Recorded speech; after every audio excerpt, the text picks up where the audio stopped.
Cadre বহির্ভূতদের জন্য ৮১ পদ সংরক্ষণে প্রধান উপদেষ্টার অনুমোদন। বিভিন্ন মন্ত্রণালয় বা বিভাগের সহকারী সচিব, সিনিয়র সহকারী সচিব এবং উপসচিব পর্যায়ে ক্যাডার বহির্ভূতদের জন্য মোট ৮১ পদ সংরক্ষণে অনুমোদন দিয়েছেন প্রধান উপদেষ্টা ডক্টর মোহাম্মদ ইউনূস। সোমবার ৯ ডিসেম্বর এ অনুমোদন দিয়েছেন তিনি।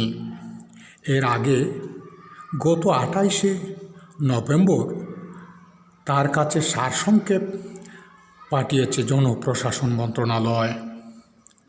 সারসংক্ষেপে বলা হয়, বিভিন্ন মন্ত্রণালয় বা বিভাগের জন্য সহকারী সচিব বা সিনিয়র সহকারী সচিব বা উপসচিব বা যুগ্ম সচিবের নতুন সৃষ্ট পদের ১/৩ হিসেবে ক্যাডার বহির্ভূতদের জন্য পদ সংরক্ষণের বিষয়টি পরীক্ষা নিরীক্ষা সংক্রান্ত কমিটির সভাপতি ও জনপ্রশাসন মন্ত্রণালয়ের অতিরিক্ত সচিব মাহবুব উল আলমের সভাপতিত্বে তার অফিস কক্ষে গত ২৪শে অক্টোবর ও ৬ নভেম্বর সভা অনুষ্ঠিত হয়।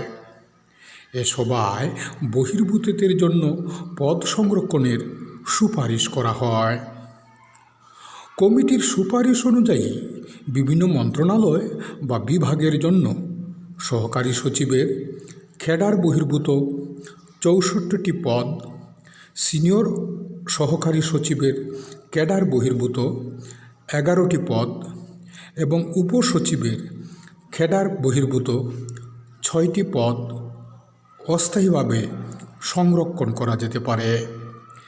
এছাড়া ক্যাডার বহির্ভূতদের জন্য পৃথক কেরিয়ার পাথ নির্ধারণ করা যেতে পারে।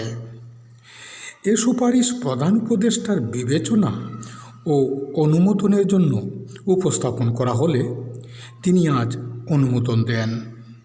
বিভিন্ন মন্ত্রণালয় বা বিভাগের সহকারী সচিব, সিনিয়র সহকারী সচিব এবং উপসচিব পর্যায়ে ক্যাডার বহির্ভূতদের জন্য মোট ৮১ পদ সংরক্ষণে অনুমোদন দিয়েছেন প্রধান উপদেষ্টা ডক্টর মোহাম্মদ ইউনূস।